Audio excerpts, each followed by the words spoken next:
Okay, sure looks good. Hey guys, this is Graffiti, but this is not what we're doing today. As always, we are breaking down some movies, baby. Movie life is back. I've been going to cinemas non-stop, but I realized that I have too much to cover.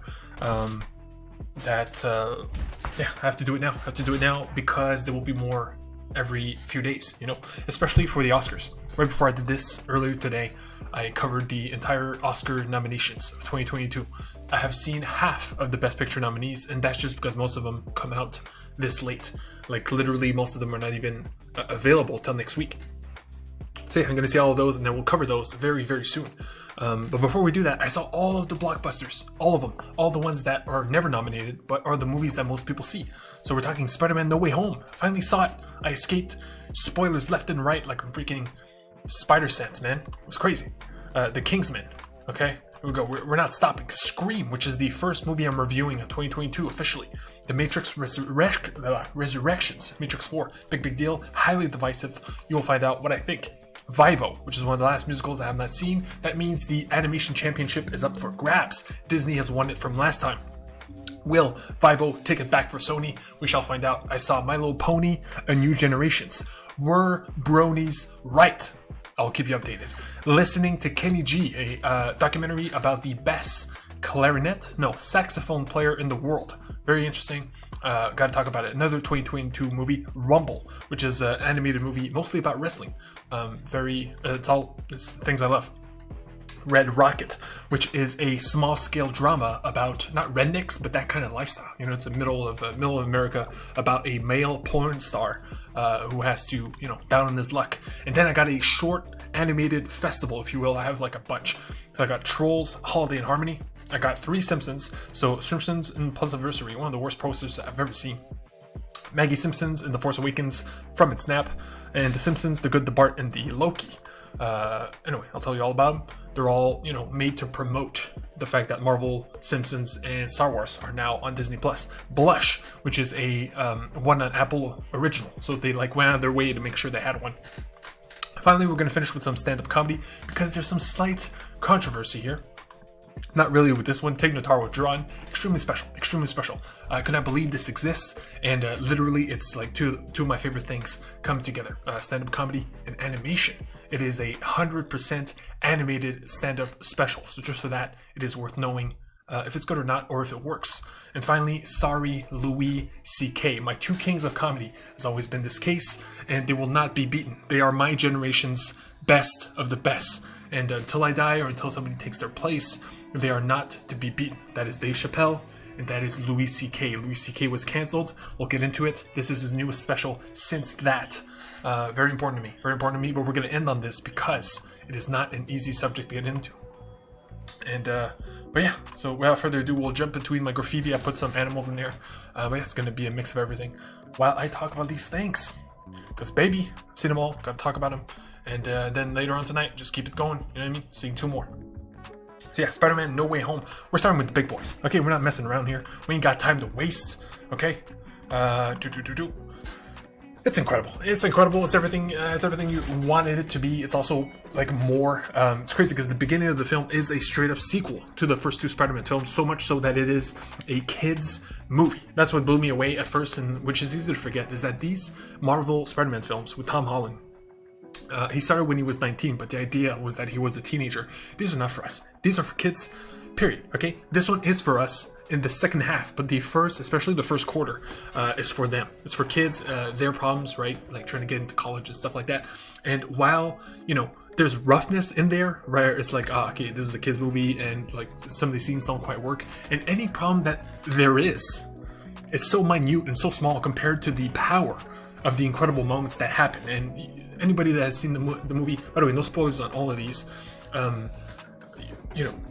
if you've seen the film, you know what I'm talking about. Those moments hit, and they hit hard, and they all hit, and it is literally a reward. This movie is a reward for having seen 5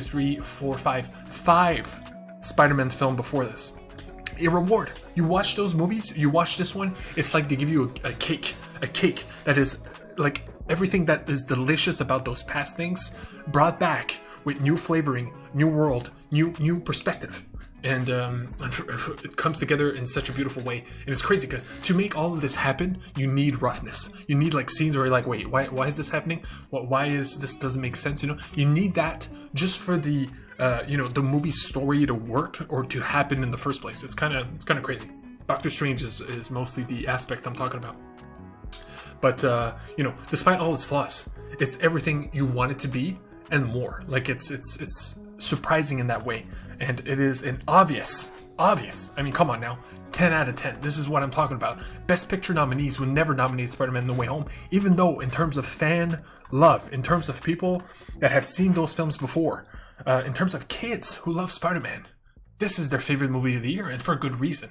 It is not mine, but it is certainly a top 7. Okay, that's where I'm going to put it right now, but trust me, you'll know my full list soon enough. And it is the best superhero film, bar none, right? It's better than Shang-Chi, Eternals, and Suicide Squad. Even those 3 are incredible, and I love them. This one is just a culmination. It is the end game of the Spider-Man universe for good reason, and that's pretty much it. To be honest, I don't want to go into spoilers.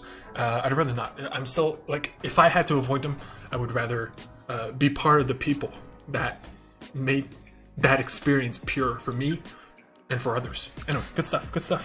Let's keep going. Kingsman is special to me because I love the director. He's one of my favorite directors right now. You know, all these big directors, right? You got Quentin Tarantino, Steven Spielberg, Martin Scorsese.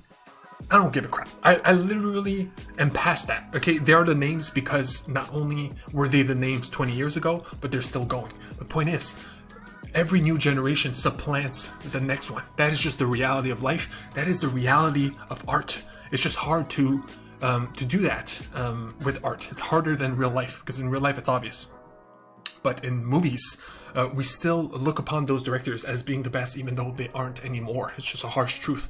And Matthew Vaughn is probably my favorite example of which. But here's the thing.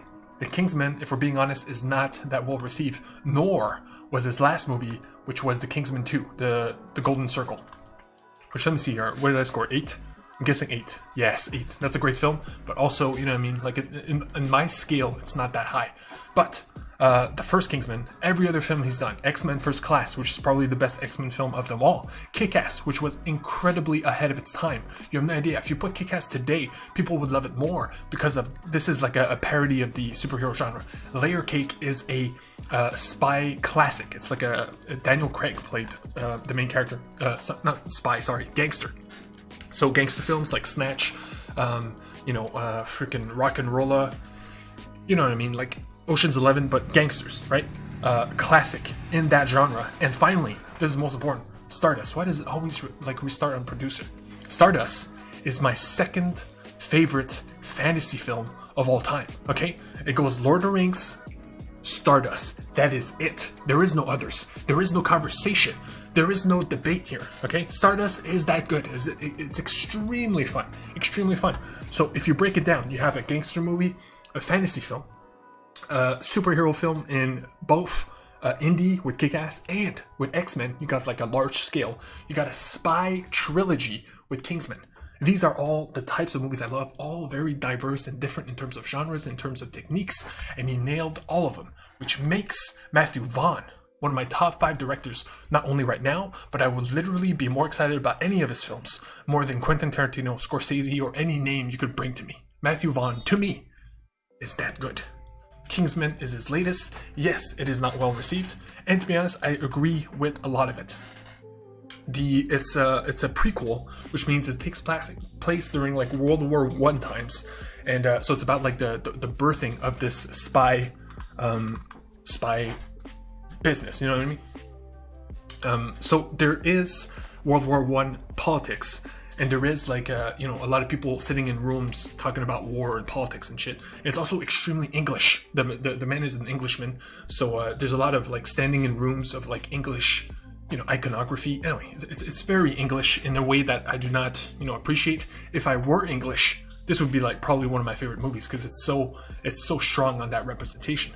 But here's the thing: there's 2 scenes in this film, 2 that are bar none some of the best scenes I've seen all year. Right? So that makes up, in the same way Spider-Man makes up for its like weird filmmaking and writing issues. Those 2 scenes make up for any like boring scenes or stuff that are not as fun than the rest. There is a iconic war scene. World War I. I cannot spoil it, but if you like war scenes, right? You think of any war scene in your mind, Saving Private Ryan or Black Hawk Down, any scene in wartime, 1942, right? Classic.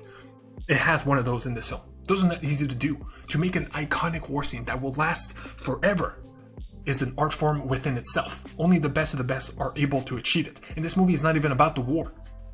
And there's a fight scene with a villain character called Rasputin, which is all over the posters. He's right here on the left. He's not even the main antagonist. He's just like a small thing, but there's like a boss fight with him in a room that is like one of the best boss fights I've ever seen. I saw Mortal Kombat this year and I really liked it because of the fighting, but the fighting in that one scene alone is more exciting than that entire film. So it's pretty crazy. So those two scenes elevate this film. It is still not a great one, right? So it would be a 7, which is good. Those scenes elevate it to an 8, but that is as far as I'm willing to go. It's an 8 out of 10. It's good stuff. The Kingsman. But again, you have to suffer through some stuff. You know what I mean? Suffer through some English bullshit and some boring war talk. But trust me, those scenes, dear Lord, you will never forget them. Stardust, baby. Stardust. It's so good. Okay, Scream. Scream is a horror movie, obviously. Newest movie of 2022 that I've seen.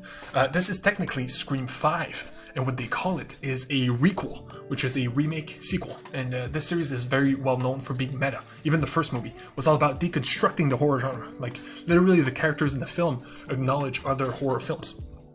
I love this because, it's always a phone call, right? You want to play a game. This is where it comes from. There's Saw that did it, but this is where it started. And the game usually is, what's your favorite scary movie?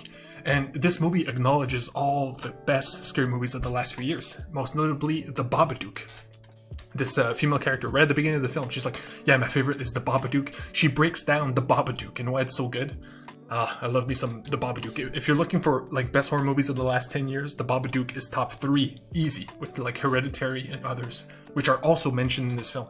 But this is Scream, baby. This is a guy with a ghost face stabbing people. You know what I mean? So it's as good as the stabbings, it's as good as the reveals, and as good as the nostalgia they managed to pull. And they pretty much nail all 3. The killings are good. It's people being stabbed. You know what I mean? It's gory. It is what it is. I'm not there for that. The reveal, it's a whodunit, which means it's a mystery. So who's the killer? That's the entire premise of this film. If that sucks, the movie sucks, and it doesn't. It's not perfect, but it's good enough. And the nostalgia is where all the old actors come in. That's where you see them all on the poster.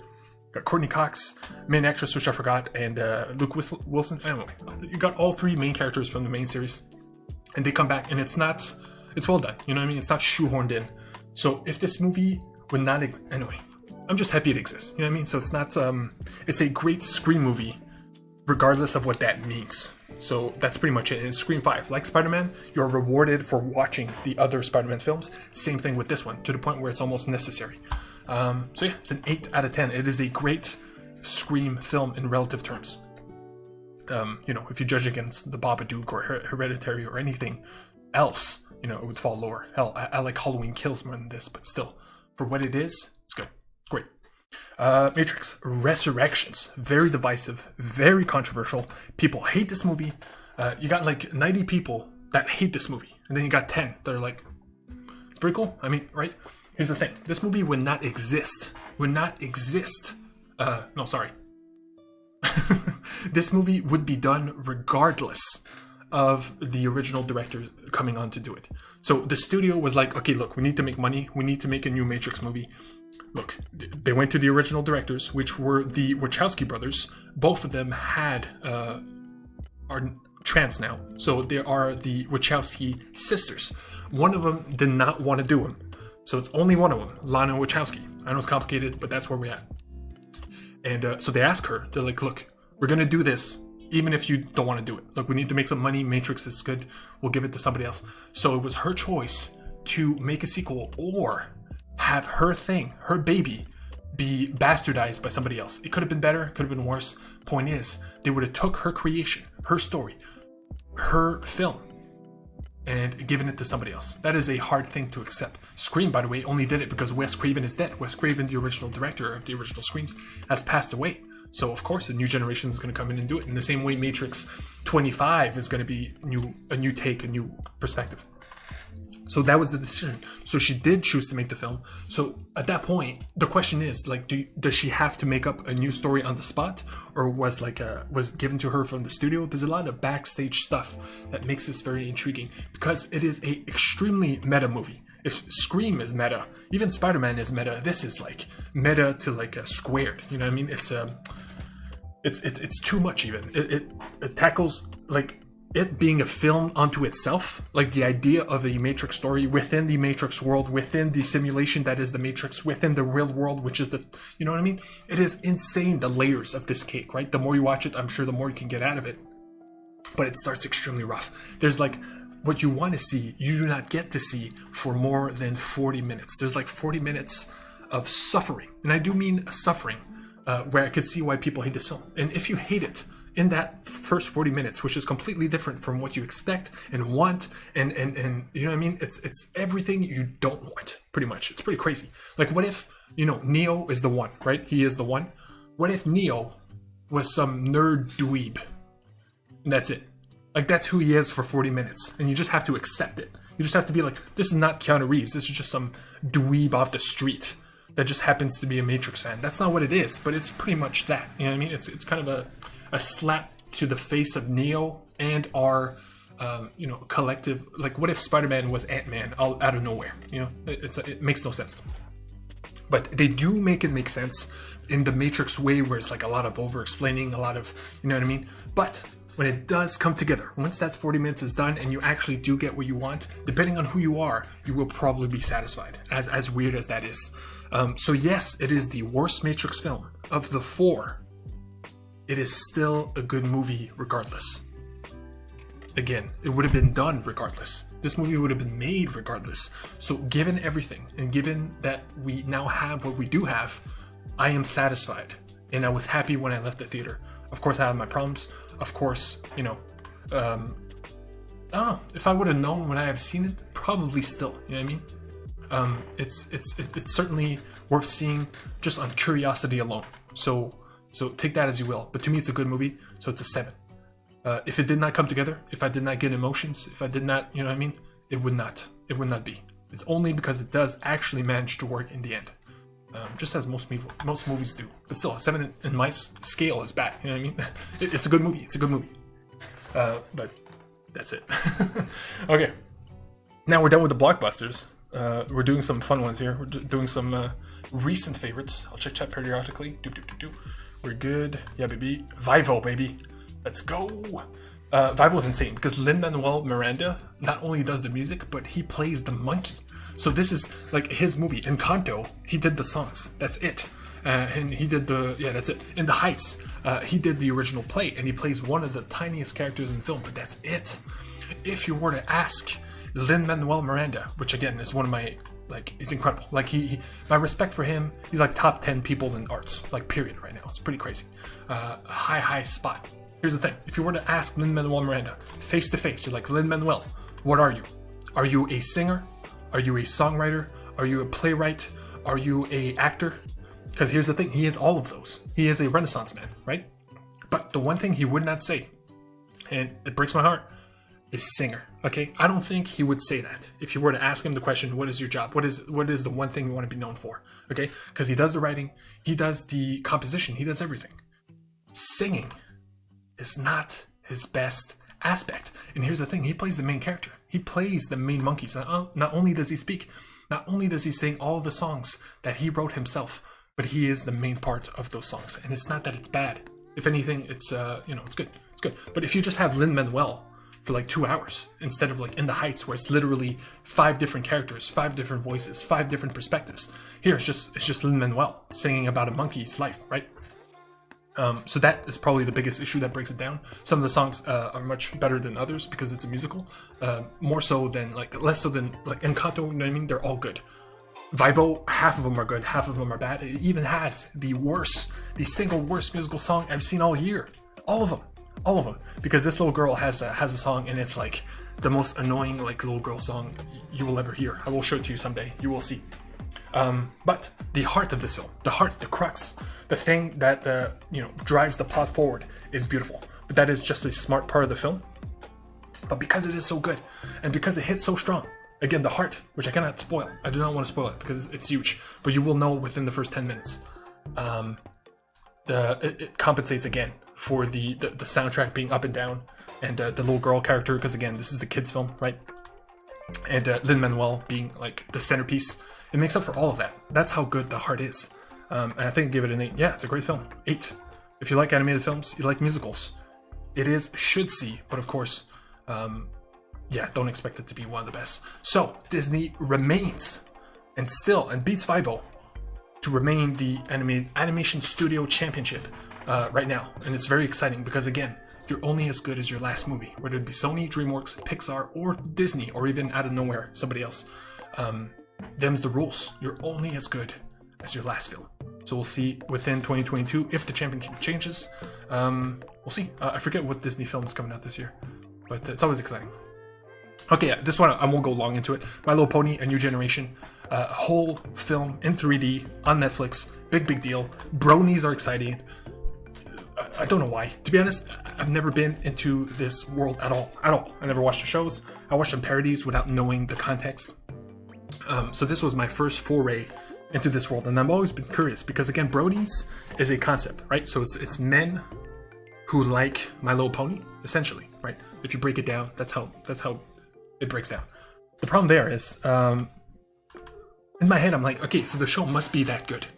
The show must be that good for grown men to tell themselves and project themselves as bronies. That is insane. But I think the movement came onto its own, and the show is not that good. It's good, but it's not Steven Universe or Gravity Falls or anything Avatar. You know what I mean? Things that are actually by consensus like the best animated shows of all time. So yeah, I'm not gonna say I look down on bronies, but it's like, bro, like, come on, man. Like, that was not the wagon to jump on. Like, it really wasn't. And they're so proud of it. It's pretty staggering. But yeah, the movie is not special. The world is not special. Essentially, it's just 3 different types of horses. So you got normal horses, you got unicorns, and you got the Pegasus, right? So the ones that can fly, the one that has a horn, and the normal ones. And it's crazy because they break it down between like 3 different societies. And of course, it's a stupid basic story about racism. It's so basic in that way. It's kind of bad. The music it's a musical, so it's especially 80s driven. So it's a lot of 80s vibes and bops, which fine, but you know what I mean? There's a reason we're past the 80s. It's a vibe all its own. So normal horses, normal society. The unicorns blew me away because they are literally depressed Amish people. They have no technology. They live in the backwoods. I'm going to slight spoilers here, but trust me, you don't watch this. Don't watch this unless you like animated films, right? And even then, there's like 10 more that you should instead. But regardless. So yeah, unicorns in the woods, like backwards, like they're not rednecks, but they're certainly like, and see, me judging them, me talking about them is the whole film is just trying to be against that, but we gotta go into it. And the Pegasus have like the best society ever. It's like a utopia where, of course, it is media driven, it's our world essentially, but everybody's on their phone, everybody's watching TV, right? So that could be the bad side of it. But other than that, it's a utopia. Like, it's all buildings, and you go from shitty forests, like have nothing Amish people, to the Pegasus having literally everything in terms of technology and in terms of entertainment and in terms of growth. And then we're all supposed to be like, oh, we're all friends, we're all cool, even though they all hate each other. It's ridiculous. And the main villain is a straight up Nazi. I'm like, what? It's like they threw Nazi with Donald Trump because that was the time, and oh my god. Okay, and here's the crazy thing is, it's not bad. It's not bad. It's certainly not great, but like, there's enough value within the music, within the story, within the message, the animation, the whole shebang, to make it at least worth existing. You know what I mean? Because people like this, right? So bronies like it, animation fan likes it. It's not like it's a bad film. But considering the hype, right? Considering the fact that this is like a way to bring people like me that do not care but are always interested, it did not win me over. If there's a sequel to this, unless it's amazing, man, I will stay away on principle. Because come on now. That's all I'll say. I hate to be this harsh, but it was just the dichotomy of people at Comic-Con wearing, I've seen it, wearing My Little Pony costumes with pride, and seeing the actual product and how limited it is in terms of its message is insane to me. Is insane. Like Steven Universe, that's why it's my favorite show of all time. It's incredible entertainment on top of having the most progressive messages of them all without beating you on the head with it. This is the most basic message of all. Please be racist. Please don't be racist and be kind to each other.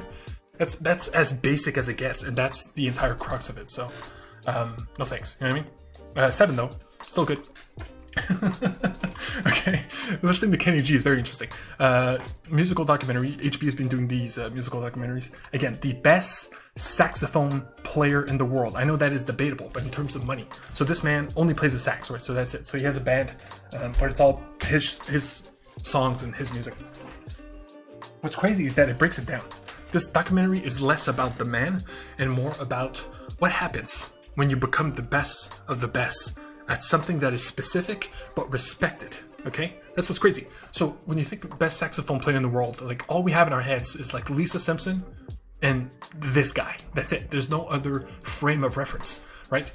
And while I like the saxophone, I like how it sounds. Well, I'll never go out of my way to go see a saxophone concert because I like other things. Like, and I'm sure there's some people that do. There's some people that are like, oh my god, a saxophone. I will go see every saxophone concert there is. In the same way I go see every great movie there is. Everybody has their, you know what I mean? But it's such a niche that when you become the best at something, you become open to criticism from everybody. From non-fans of saxophone to hardcore classical music enthusiasts. So this guy is extremely divisive, even though he is widely regarded as the best saxophone player of all time. It's very interesting.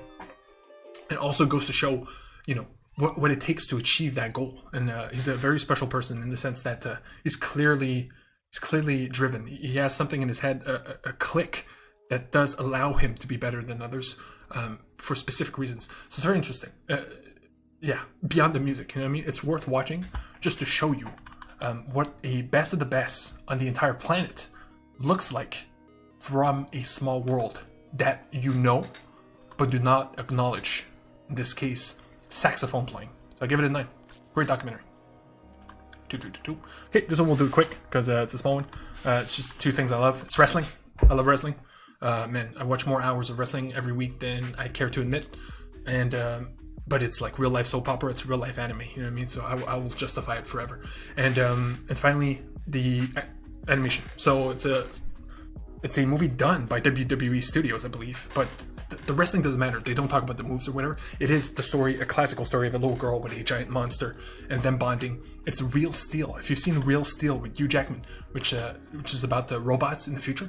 So in the future, they have robots fighting each other because human violence is too violent. This one is the same, but with gigantic mutant monsters. They do not explain where the monsters come from, nor really why they fight. I mean, they do it for money.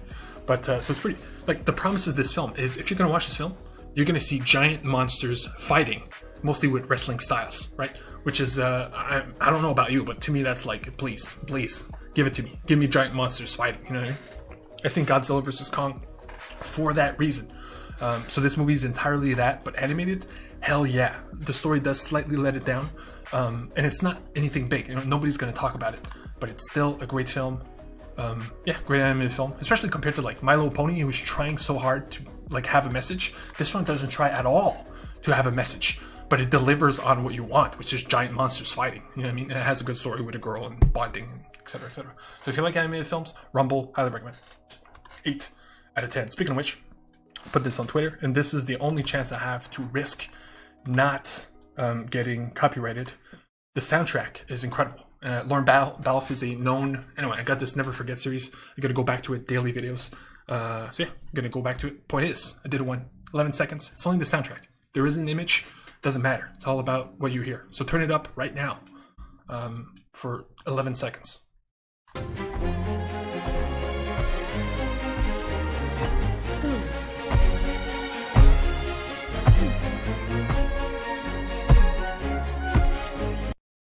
Like, damn. That's 11 seconds. On, like, one of the least visually interesting moments in the film. It's just a giant monster walking with a sunset, right? It's pretty. But, dude, the guy went all out. He's like, oh shit, I got 11 seconds to make a solo. Busting it out. Anyway, great film. Great film. And again, mad respect. I love Twitter because it's the only place where you can literally reach the people you admire. Directors, actors, anybody you admire. You can actually reach them. It's very hard. It's very difficult. Chances of them reading it are very slim, but they can. You know what I mean? So there you go. He might have read this and was like, nice. Somebody acknowledged that, this 11 seconds. I don't know. It's a nice little thing. Red Rocket. Yeah, baby. We're going from monsters fighting each other to a male porn actor in redneck America, baby. This is a weird one. Okay, this is a director known for these types of movies. He did the Florida Project with Willem Dafoe, Tangerine, and yeah, mostly about like Florida. And I say redneck, but that is the bad word. You know what I mean? The real word wouldn't make sense, but let's just say the bottom rung of society. You know what I mean? Like the not the drug addicts, but the people are having trouble living. Prostitution, all that kind of stuff. Those types of people, and those types of people are not really represented in the media. So it's kind of cool that we have a director that goes out of his way to showcase their stories. It's very interesting. Red Rocket is probably the most mainstream of the three, and so yeah, male porn star. Down on his luck, has to leave LA, goes to, I forget where, but let's say Texas, right? I think it's Texas. So yeah, he goes back to his ex-wife, who he's not even divorced to. And he's like, man, I need a place to crash. He has like nowhere to go, no money, no nothing. You know what I mean? So yeah, and then it's just him building himself back up. He is a piece of shit. You know what I mean? He is a male porn star, selfish douchebag. So you're following somebody you hate the entire time, and that is not easy, right? Plus, you're like watching the dredge of society. So most of the time, you're like the whole time, you're just watching with like a disgust face. But that's the point. It's to showcase it, right? To give humanity to these people because they exist and they have every right as everybody else.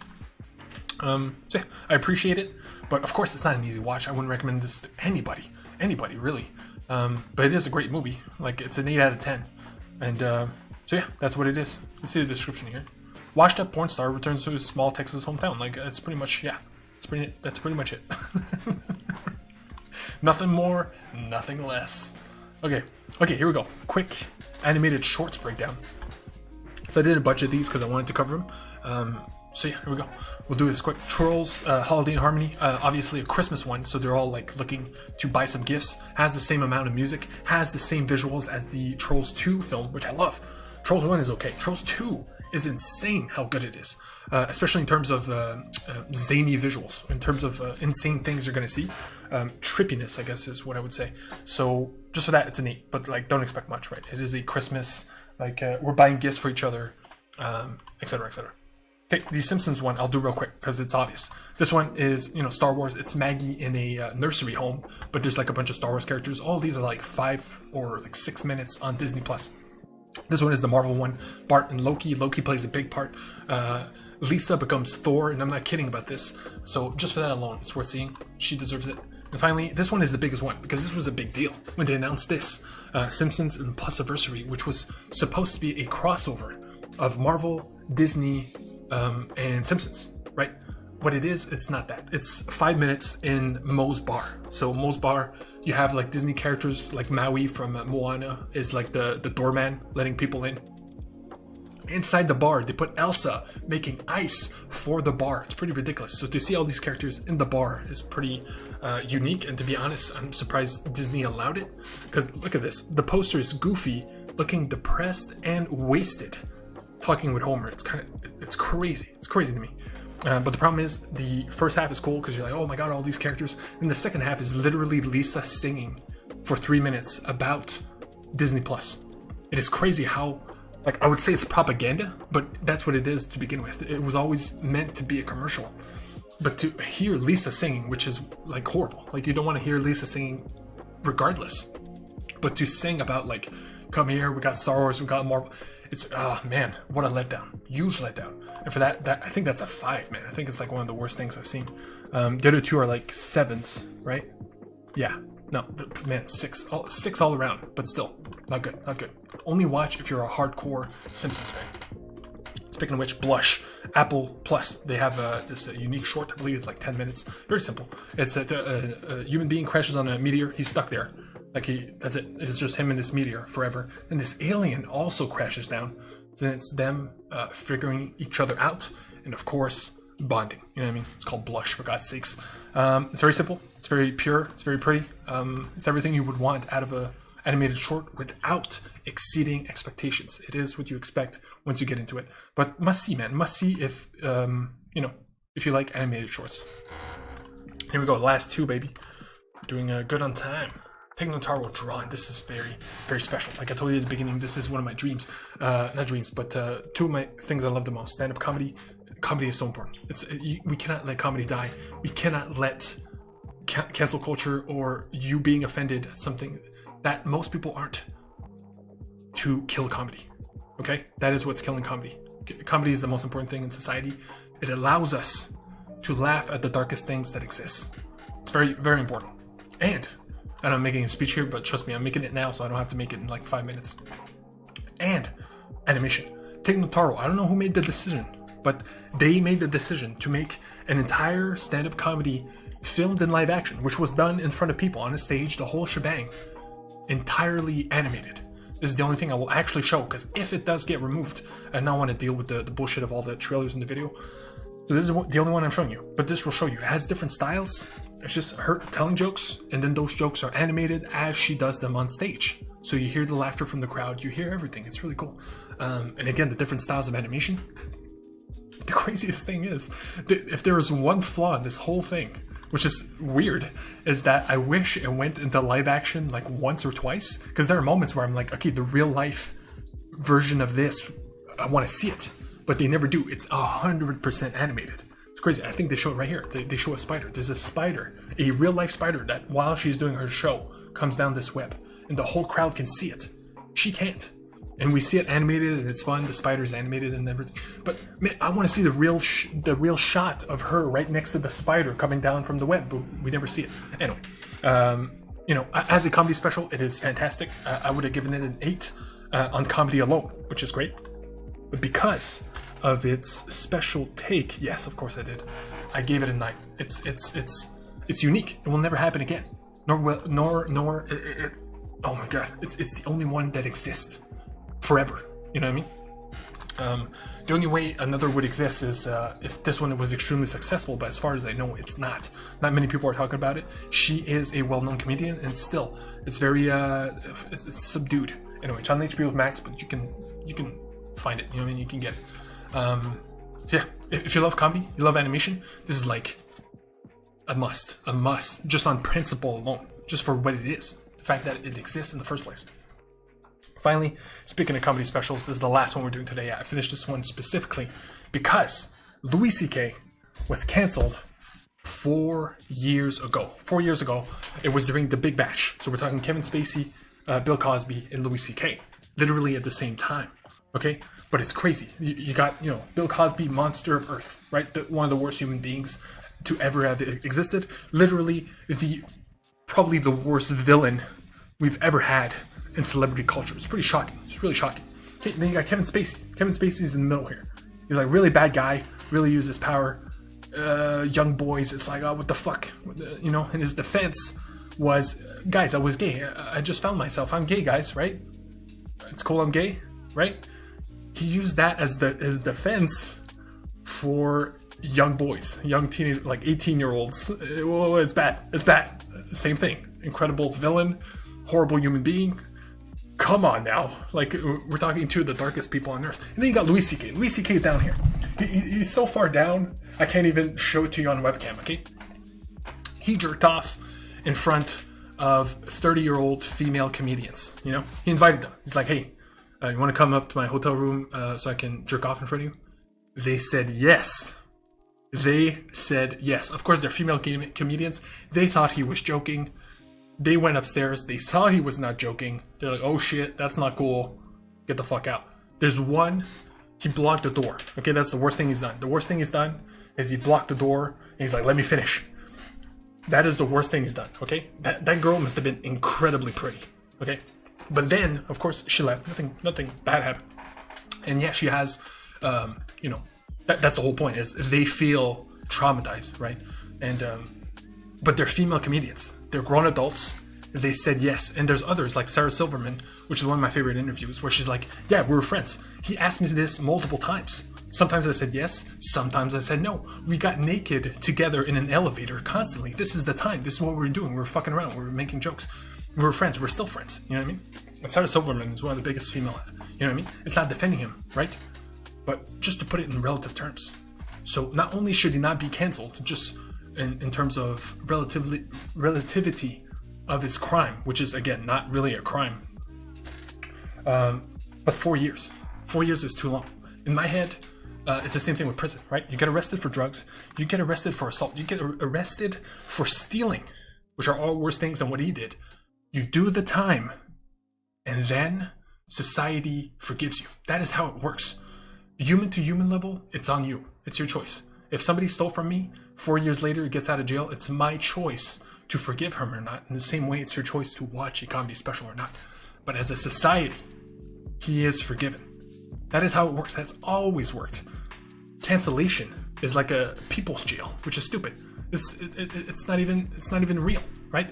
But he had to leave the country for 4 years because he would get constant hate, right? Same thing happened to Dave Chappelle this year. He got canceled. But these are two people that are uncancelable because, of course, they are comedians. Of course, these things are taken out of context. And of course, people don't watch these specials. At the end of the day, if you watch the special, as with anything, as with any subject, you understand once you fully have the context. All of this pre-roll, not to say anything other than Louis C.K. was always my favorite comedian.